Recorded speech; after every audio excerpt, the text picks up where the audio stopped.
Je suis ici juste à côté de la colline de las Apariciones et je suis avec qui? Comment tu t'appelles? Avec Marlène Haddad. Je viens du Liban et c'est ma 6e fois que je viens ici.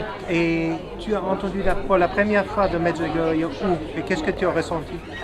J'ai entendu de Medjugorje par la TV, par la chaîne télévision de Télé Lumière avant.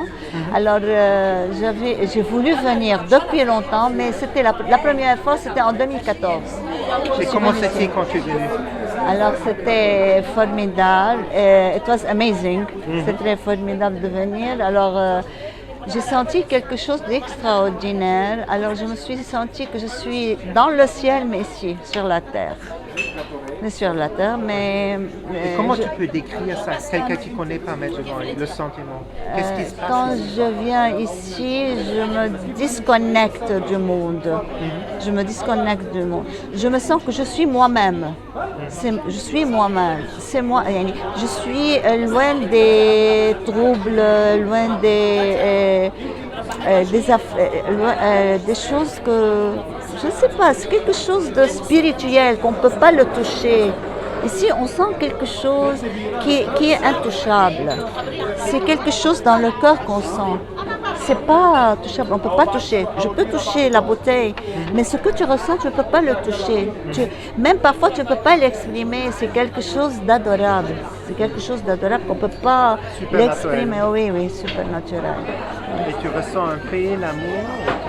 Bien sûr, tu sens la paix, l'amour, tu sens comment on dirait-je, tu es dans le bonheur, tu es dans l'extase, le vrai extase, c'est ça, le vrai extase, l'extase du ciel céleste, pas l'extase terrestre ou quelque chose, c'est l'extase que tu le sens. Tu le sens, c'est un extase extraordinaire, franchement. Donc on peut résumer que le ciel touche la terre ici, non? C'est un portal. Regarde, le ciel, elle peut toucher la terre partout, lorsqu'on a un très bon cœur. Elle le touche, elle nous touche dans le cœur, elle nous touche à l'intérieur. On peut toucher le ciel partout, mais ici, c'est quelque chose, on se retrouve ici dans le ciel, tout le monde est là. Je ne sais pas, cette réunion des gens qui se fait ici, c'est quelque chose qu'on ne peut pas exprimer, qu'on ne peut pas le définir. De voir tous les gens ici, on voit ici toute espèce de gens qui sont tous les mêmes. Il n'y a pas de différence. On voit l'amour, il n'y a pas de guerre, on ne voit pas la guerre, on ne parle pas de guerre, on ne parle pas d'argent, on ne parle pas comment dirais-je, des rancunes. Il n'y a rien ici. On voit tout le monde les mêmes. Tout le monde sont les mêmes. C'est ça ici. Et tu m'as parlé de ta jeunesse. Ouais. Donc tu as dit que tu étais orphelin. Oui, j'étais orpheline de père et de mère, j'avais 7 ans et c'était la Sainte Vierge qui était ma mère. Elle était ma mère. Comment tu as fait ça? Comment elle est devenue de sa mère? Comment elle est devenue ma mère? Parce que je me sentais toujours... J'avais une très bonne éducation, je ne manquais ni d'argent, ni d'éducation, ni de rien. Mais il y avait quelque chose qui me manquait. C'était un amour qui me manquait, mais je ne savais pas d'où. Alors cet amour, je l'ai trouvé dans la Sainte Vierge. Et maintenant, je me dis toujours, et je dis à la Sainte Vierge, j'ai des enfants, je me suis mariée, j'ai des enfants, j'ai 4 enfants, et je suis grand-mère de 5 enfants aussi. Et toujours, je dis à la Sainte Vierge, je suis la maman biologique, c'est toi qui es la vraie maman, ce sont vos enfants, ce ne sont pas les miens. Alors, c'est vous qui m'avez donné ces enfants, je m'occupe d'eux, mais vous êtes la vraie maman. C'est ce que je fais ici. Et c'est mon travail sur la terre. Moi, je me suis dit, c'est mon travail sur la terre. La vocation de la mère. Ouais, oui, c'est la vocation de la mère. Et c'est dur d'être mère. C'est dur d'être mère. On peut avoir beaucoup d'enfants, mais c'est dur d'être une vraie mère. C'est dur. Ma mère a toujours dit c'est petit enfant, petit problème, grand enfant, grand Oui, problème. oui, toujours.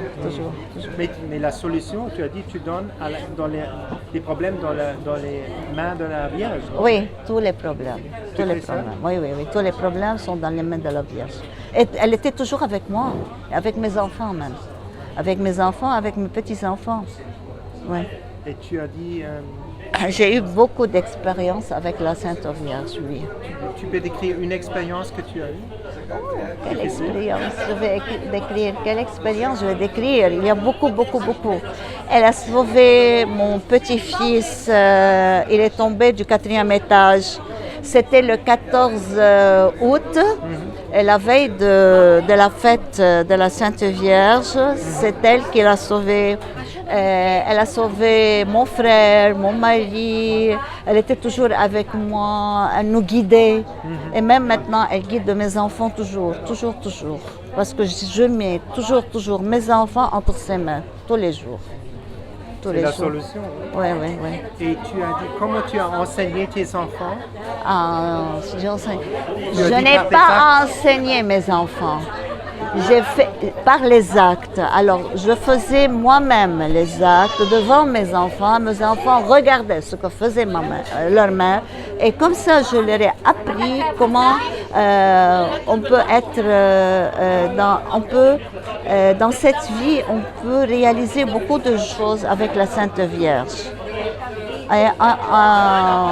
C'est l'action. Il y a, il y a la théorie et la pratique. Quand on pratique, c'est autre que la théorie.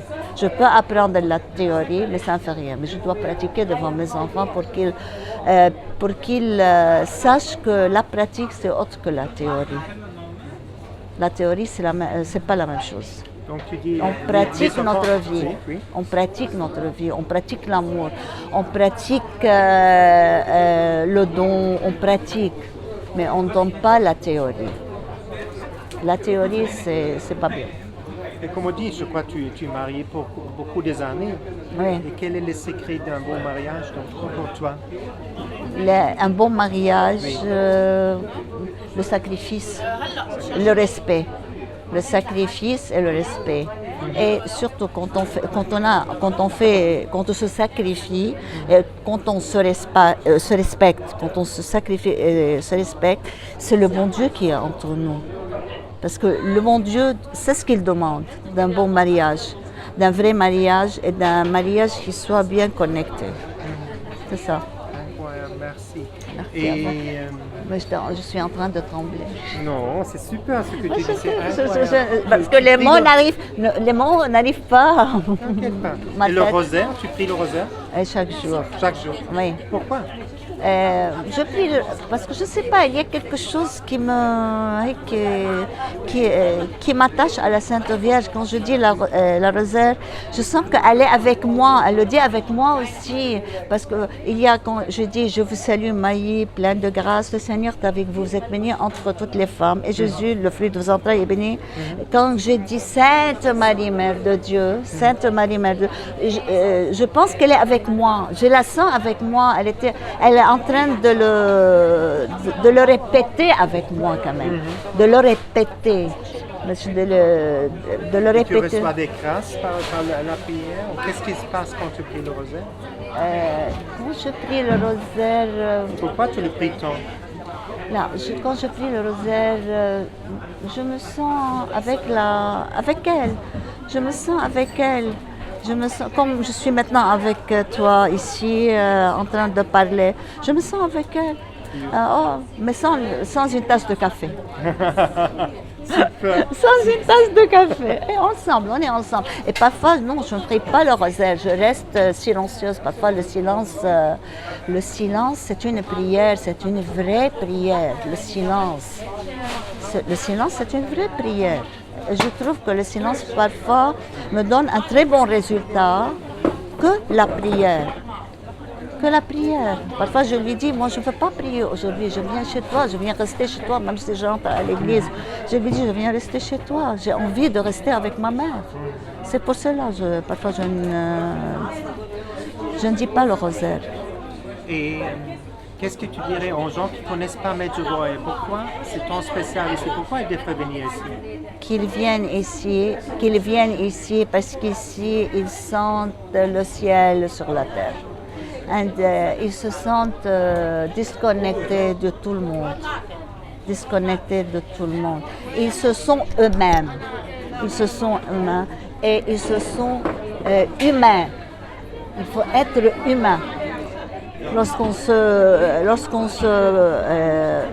se parle ou bien on s'entracte entre nous, entre humains, c'est différent d'être quelqu'un qui est un garçon ou une fille ou bien un qui est responsable avec un autre, je ne sais pas. Il faut être humain, l'humaniste.